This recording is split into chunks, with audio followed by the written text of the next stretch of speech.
Hola, estimados estudiantes de tercero medio del lectivo de física. Nos encontramos una vez más, esta vez para revisar las guías 4, 5 y 6, que tienen que ver principalmente con el desarrollo histórico de la astronomía. Principalmente nos vamos a enfocar esta vez en lo que es la Edad Media y el Renacimiento, ¿ya? Principalmente vamos a hablar de los personajes más influyentes de la época, y para eso, ¿cierto?, vamos a ir repasando, como siempre, las guías que les he enviado. Ya. En la guía número 5, eh, que estamos hablando, ¿cierto?, de astronomía y los modelos del universo. Recuerden que nosotros hemos hecho un camino desde la prehistoria de la astronomía, ¿cierto?, de las investigaciones, ¿verdad?, más primitivas que se pudieron haber realizado, que por cierto no distan muchas veces de la modernidad. Habían bastantes aciertos en esa época. Ya ahí tenemos que ir evolucionando, ¿cierto? A ver qué es lo que pasaba cuando ya se empezaron a sentar las bases de la ciencia.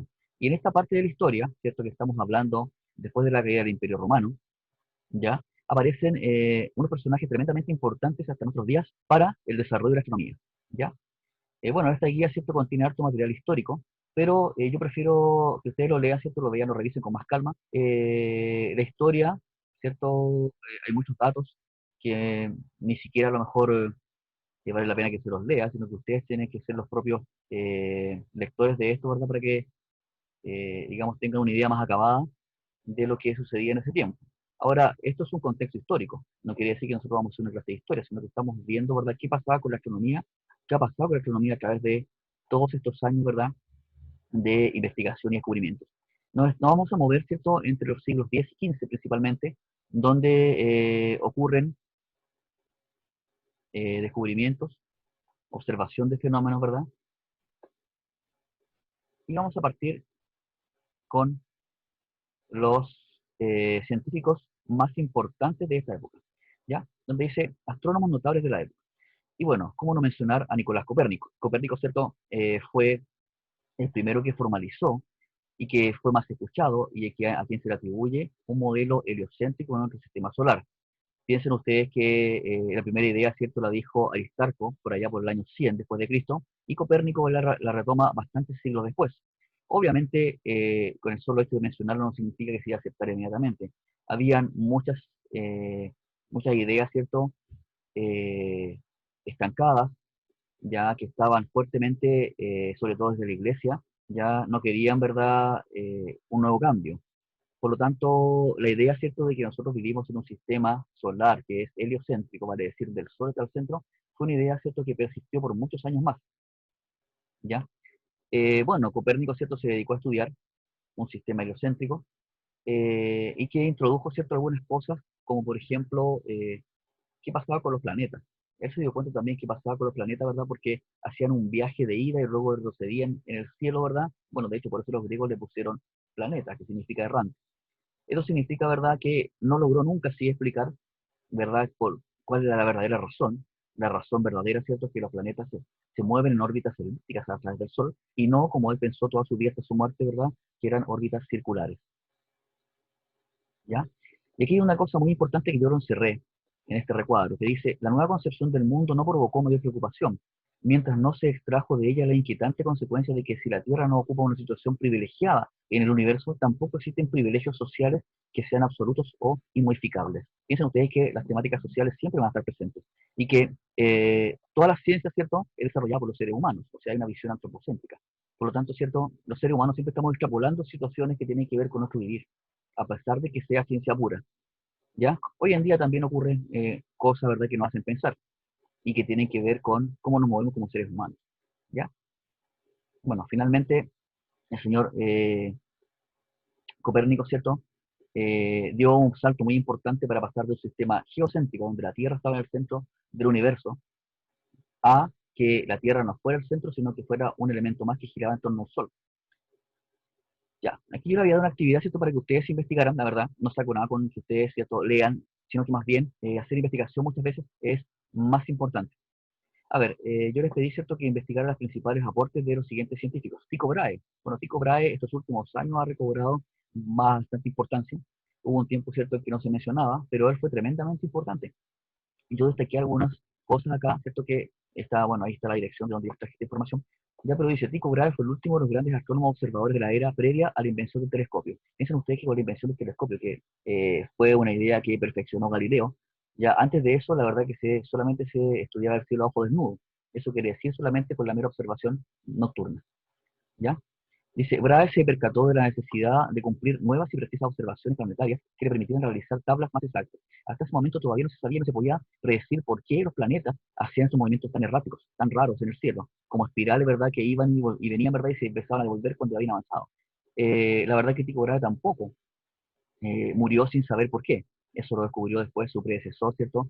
Johannes Kepler. Pero hasta ese momento él sabía que había que perfeccionar, ¿cierto?, la observación y la medición, sobre todo, de lo que se veía en el cielo. Durante su carrera científica persiguió con ahínco este objetivo, o sea, de mejorar, ¿cierto?, las mediciones y las observaciones. Así desarrolló nuevos instrumentos astronómicos. Con ellos fue capaz de realizar un preciso catálogo estelar de más de 1000 estrellas, cuyas posiciones midió con una precisión muy superior a la alcanzada hasta entonces. 777 de ellas con una precisión muy elevada. Muchos de los cálculos, ¿verdad?, que hicieron los antepasados antes de la era digital, la investigación y la ciencia, fueron bastante precisos. Piensen ustedes la cantidad de matemáticas que se tiene que haber desarrollado, ¿ya? Bueno, la verdad que todos estos personajes, ¿verdad? Su principal motivación fue un desafío. ¿Cómo yo perfecciono algo con los instrumentos que tenía en esa época, que eran bastante rudimentarios? ¿Ya? Tycho fue el primer astrónomo en percibir la refracción de la luz, elaborar una completa tabla y corregir sus medidas astronómicas de este efecto. ¿A qué se refiere este párrafo? Se refiere a que cuando nosotros observamos cielo desnudo, estamos, ya sea bajo desnudo o en telescopio, estamos, ¿cierto? Siempre vamos a estar bajo la atmósfera, y la atmósfera genera una distorsión en los objetos que se ven, distorsión de la luz, por cierto. Por eso es que se han creado hoy en día ciertos telescopios fuera de la atmósfera, como el telescopio Hubble, que permite, ¿cierto?, una observación más limpia. El conjunto completo de observaciones de la trayectoria de los planetas fue heredado por Johannes Kepler. Kepler era un profesor de física y matemática de la época, que trabajó muchos años con Tycho Brahe. Tycho Brahe era una persona que tenía mucho dinero, por ende, ¿cierto?, podía mandar a hacer instrumentos y ocupar su dinero en eso. Y Johannes Kepler, ¿cierto?, se quedó con mucha de la información que había recopilado Tycho Brahe, por eso que fue capaz, ¿cierto?, de predecir las órbitas de los planetas y sus famosas tres leyes que las vamos a estudiar en la próxima guía. ¿Ya? Y bueno, y como era de esperarse, ¿cierto? Johannes Kepler. Fue un astrónomo alemán cuya principal aporte fue las leyes fundamentales del movimiento de los planetas. ¿Sí? Bueno, a él, junto con la ley de gravitación universal de Isaac Newton, le debemos, ¿cierto?, que nosotros hayamos podido, como especie, ¿verdad?, haber podido salir de ese planeta, haber enviado sondas al espacio para orbitar. Y hoy en día, ¿cierto?, tenemos nuestra tecnología, nuestra vida está basada, sustentada principalmente sobre los satélites que orbitan la Tierra, sobre todo para las telecomunicaciones, ¿ya? Hay algo muy importante, que es que los descubrimientos de Kepler hicieron que se pasara desde el modelo Nicolás Copérnico con un universo estático a uno más dinámico.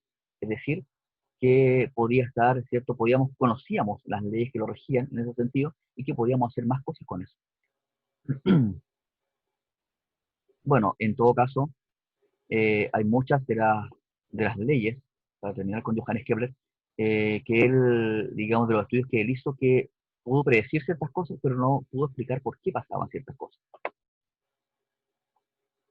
Y Galileo Galilei. Bueno, Galileo Galilei, uno de los aportes más importantes que hizo a la astronomía fue el perfeccionamiento de los telescopios, ¿ya?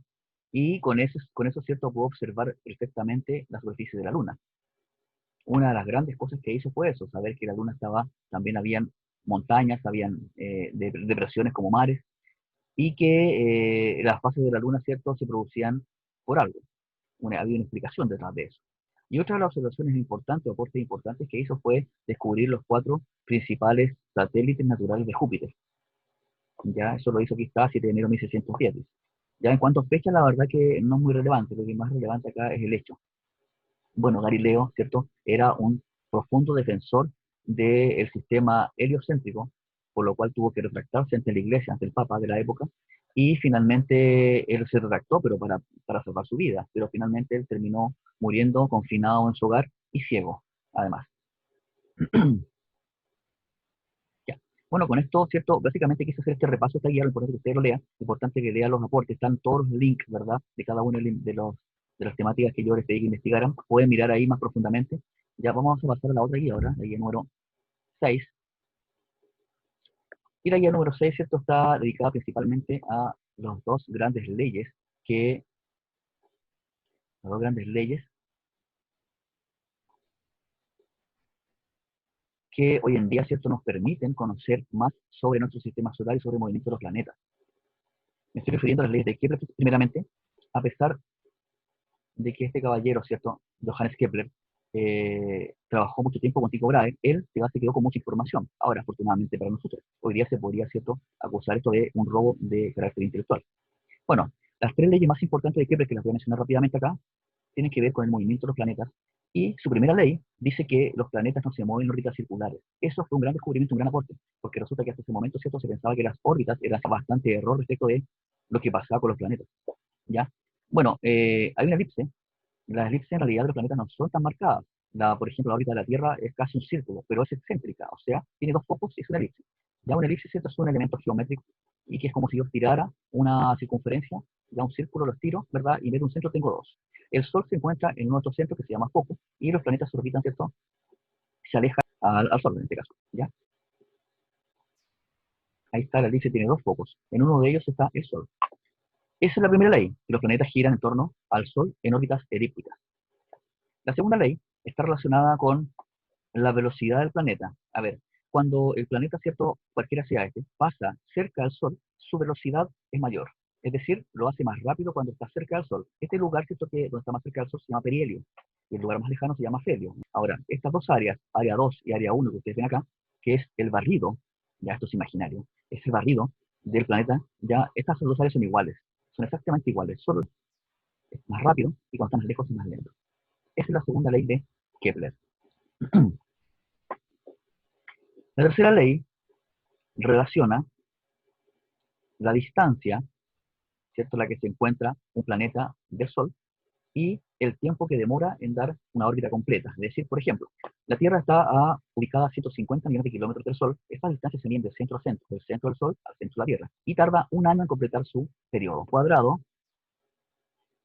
T cuadrado, ¿cierto?, es el periodo, T es el periodo, y A es la distancia medida en metros o kilómetros, lo que sea. Y el periodo se mide en años o en unidades astronómicas. Una unidad astronómica, ¿verdad? Perdón, la distancia es una unidad astronómica. La distancia se mide en unidades astronómicas y una unidad astronómica es la distancia que hay de la Tierra al Sol, o sea, 150 millones de kilómetros. Porque esos son bastante grandes. Por ende, ¿cierto?, una unidad astronómica es mucho más chico que decir cada vez 150 millones de kilómetros. ¿Ya? Y el periodo, ¿cierto?, está en años. ¿Ya? O puede estar en días también. Eso va a depender.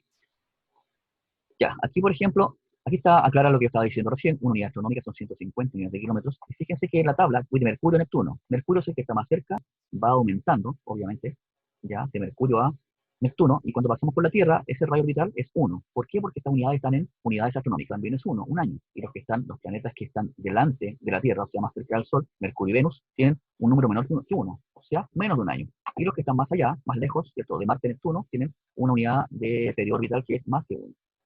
Ya. A ver, cuando hablamos de la tercera ley, ¿cierto?, tenemos esta ecuación que está acá. Yo la voy a marcar aquí, en amarillo, ¿cierto? Esa ley, ¿qué es lo que dice? Que yo puedo relacionar, ¿cierto?, el periodo de un planeta A con el radio orbital del planeta A. Y eso va a ser igual a qué cosa? Al periodo del planeta B y el radio orbital del radio orbital al cubo. ¿Sí? Ahí está. Esto que voy a marcar ahora, ¿cierto? Es la explicación de esta ecuación. ¿Ok? Entonces, por ejemplo, dice, si sabemos que el radio orbital de Mercurio es 0,38 unidades astronómicas, ¿cierto? Y el radio orbital de la Tierra es 1 unidad astronómica, y también sabemos que el periodo de la Tierra es un año, entonces calculemos el periodo orbital de Mercurio. Bueno, pongo los datos, ¿cierto? Y voy a la fórmula. ¿Sí? Periodo orbital de la Tierra, 1 al cuadrado, radio orbital de la Tierra, 1 al cubo. Estamos hablando de unidades astronómicas. El del periodo de Mercurio no lo sabemos, y el radio orbital de Mercurio es 0,38 unidades astronómicas. Y yo despejo T, finalmente, como está el cuadrado, me queda una raíz cuadrada, que sería esa, ¿cierto? Entonces, finalmente, ¿qué tengo? La raíz cuadrada de la cantidad subradicales que tengo aquí adentro. Y eso me da, lo que está adentro me da raíz cuadrada de 0,054872. Si saco la raíz, el periodo orbital es 0,234, y esto estamos hablando de años. Si miramos la tabla de más arriba, la de cálculo ahí, que yo mejor usé otros números, redondeé más, ¿cierto? Pero está dentro del rango. ¿Ya? Entonces, en general, cuando yo quiera calcular el periodo orbital de un planeta, ¿cierto? Cualquiera, y tengo los datos, siempre puedo usar los de la Tierra, así que siempre y cuando estemos en el mismo sistema solar, ¿ya? Entonces me va a quedar así, raíz cuadrada de el radio orbital al cubo del planeta B por el periodo orbital, perdón, el radio orbital al cubo del planeta A, ¿sí? No tengo necesidad de hacer de nuevo el despeje, sino que ahí está, ya está. Ya, por otro lado, si quisiéramos ahora determinar el radio orbital de un planeta, entonces, como yo sé que el radio está al cubo, me va a quedar así. Supongamos que despejo el radio orbital de A. Lo paso para acá multiplicando, ¿cierto? Este pasa dividiendo, se pasa multiplicando, y finalmente tengo que sacar la raíz cúbica. Cuidado, dice raíz cúbica, ¿ya? La raíz cúbica del periodo de A al cuadrado por el radio orbital al cubo, dividido por el periodo orbital al cuadrado. Fíjese que abajo el subíndice A o B me está indicando qué planeta está en juego. Acá hay un ejemplo. ¿Sí? Se quiere determinar la distancia, si estamos hablando de una elipse, tenemos que sacar un promedio de radio, no es como el radio de un círculo, que es uno solo. ¿Ya? Entonces, dice que hay entre el Sol y un planeta que tarda 4 años terrestre, orbital de ese planeta 4 años. Si usamos la ecuación anterior y comparamos con los datos de la Tierra, nos queda. O sea, yo puedo usar los datos de la Tierra o de otro planeta que yo conozco, da lo mismo, ¿ya? Pero más fácil de la Tierra, porque fíjese que el periodo orbital es 1, un año, y el radio orbital es 1 también, una unidad astronómica, al cubo es más fácil. Si yo calculo eso, ¿verdad? Me queda que el radio orbital de ese planeta, y ese número por 150 millones de kilómetros me da 377 millones de kilómetros, casi 378. ¿Ya?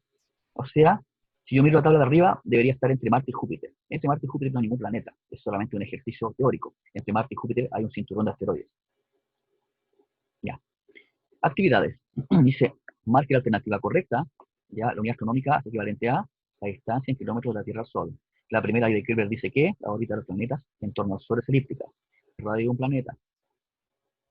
La segunda ley de Kepler relaciona las áreas barridas por la traslación de un planeta y su radio. El perihelio se refiere al punto más cercano a un planeta, del Sol. El afelio, el punto más lejano de un planeta con el Sol.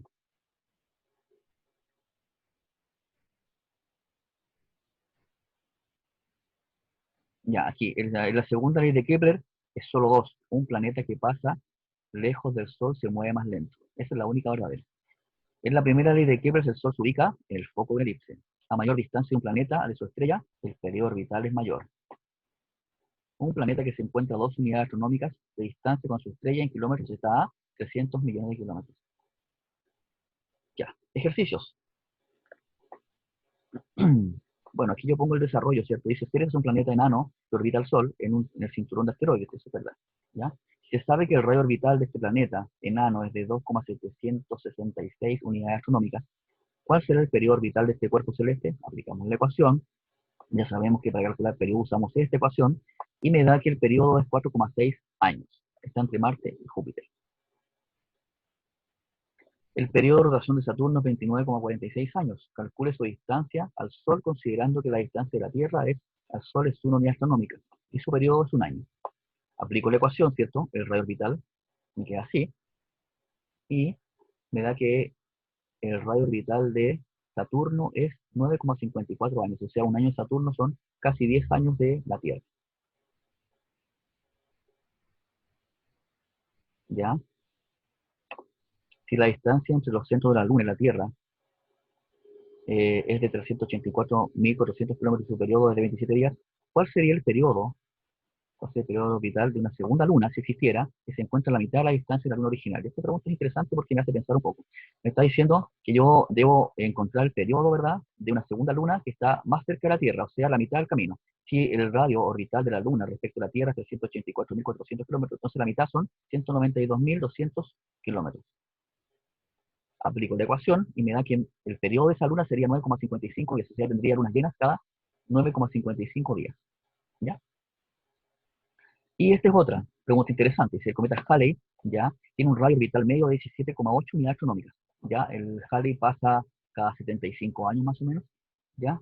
¿Cada cuánto tiempo pasa cerca de la Tierra? Bueno, aquí me estaban haciendo el ejercicio para que yo calcule. ¿Ya? Si la última vez que se acercó a la Tierra fue en 1986, ya ese dato es solamente para que cuando yo obtenga ese valor de periodo orbital, ¿cierto? Yo se lo sume a este año y obtenga, ¿cierto? 2071, que va a ser el próximo año en que nos va a pasar cerca de la Tierra. ¿Qué van a tener ustedes? Ahí dicen, ¿qué edad tendrás tú? Piensen. Ya, si yo hago los cálculos, ¿cierto? Como es el periodo que me están pidiendo que yo encuentre, entonces yo sé que el radio orbital es S al cubo en unidades astronómicas, Entonces esto en años me da 75,1 años. Por lo tanto, si le sumo a 1986, 75 años me da 2061. Ya, ahí terminamos, ¿cierto?, con la parte de leyes de Kepler. Vamos ahora con la gravitación universal, que es otra ley importante. Ya, ¿qué es lo que pasó aquí? El señor Newton, ¿cierto?, se dio cuenta de que los objetos, ¿verdad?, cercanos a la Tierra, que es el planeta de referencia, la verdad que era bastante improbable que visitara otro planeta este caballero, menos nosotros tampoco ahora, ¿ya? Se dio cuenta que los objetos eran atraídos hacia la Tierra, y no solamente hacia la Tierra, sino que hacia el centro de la Tierra. Por lo tanto, ¿cierto?, él dijo que debía haber una fuerza desde la Tierra que atrayera a estos objetos en las cercanías de la Tierra, ¿ya? Y esa fuerza, ¿cierto?, le llamó fuerza de gravitación universal.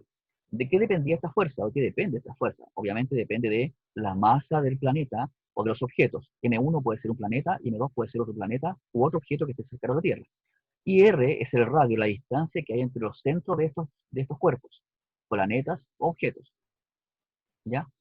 Y G es una constante, que él llamó constante de gravitación universal. Y esta constante tiene un valor que es 6,67 por 10 a la menos 11. Sus unidades son newton por metro cuadrado partido por kilogramo cuadrado. Ahora, ¿qué representa esta constante que está?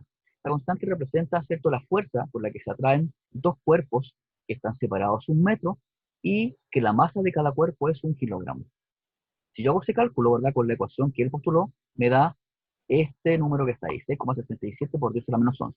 Una cosa importante que decir, el señor Newton no postuló solo esta ley.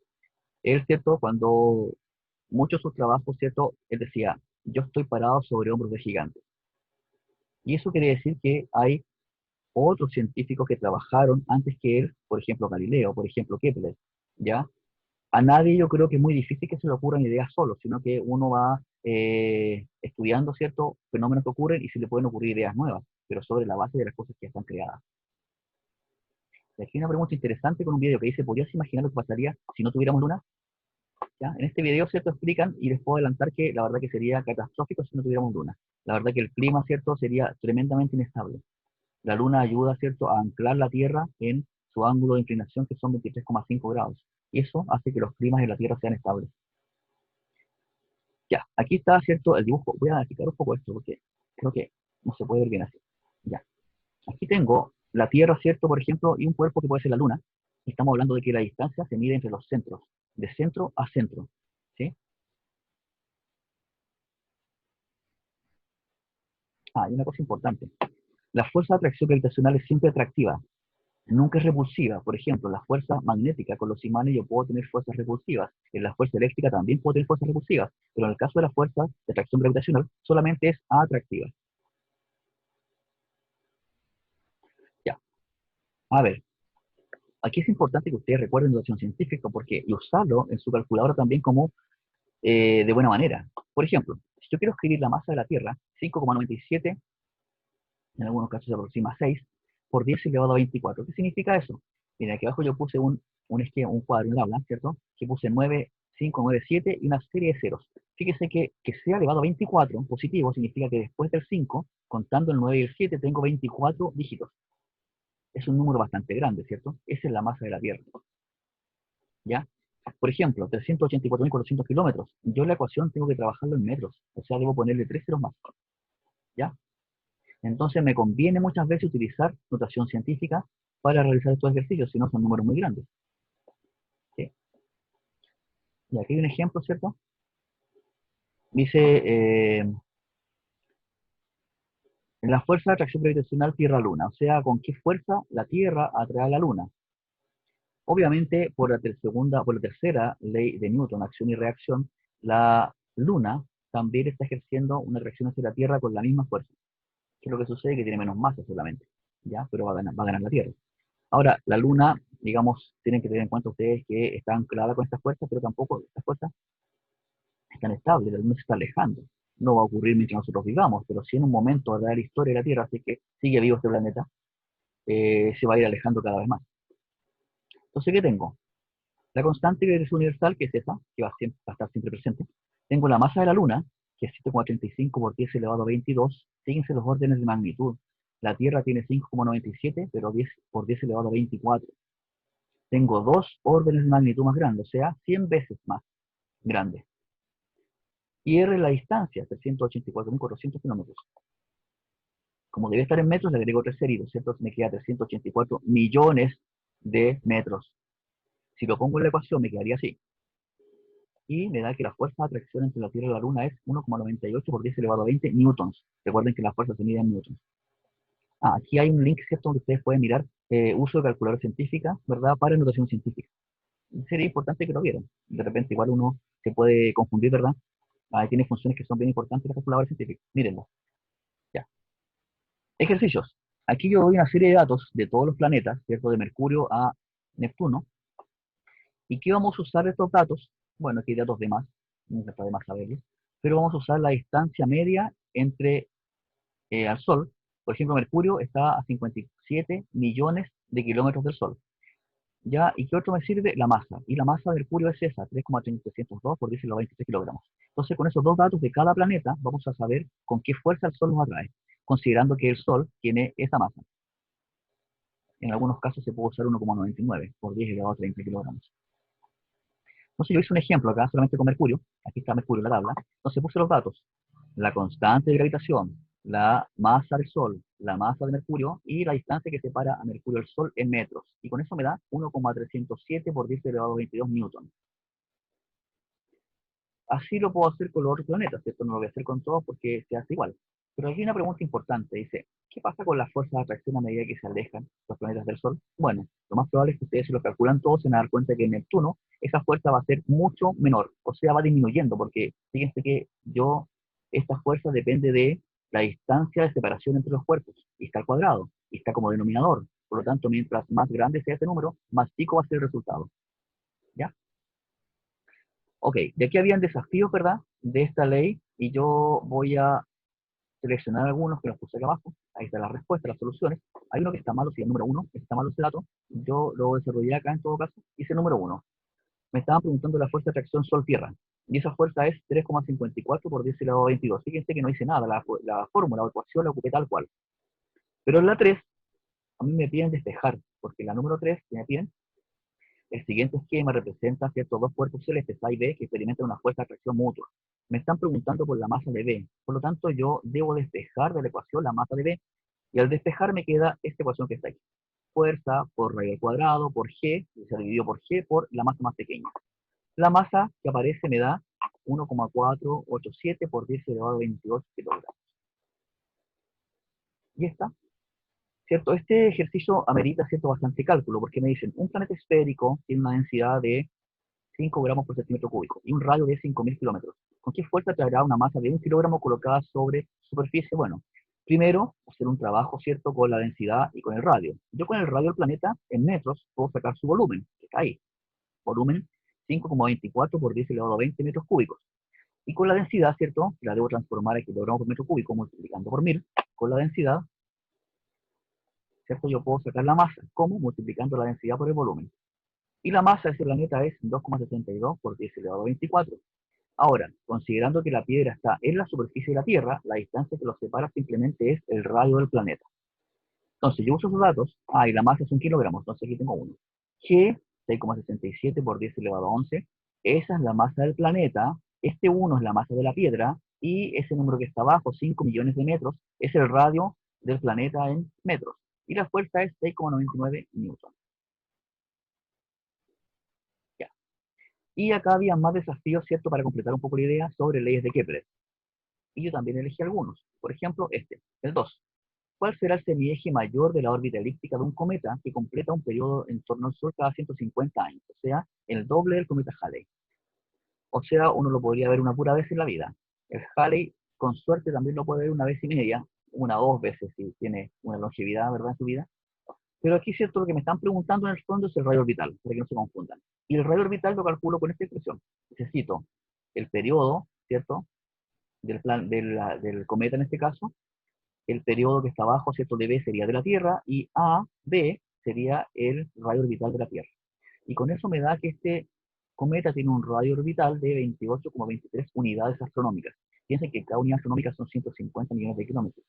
Si lo multiplican ustedes se dan cuenta que es bastante. Ya.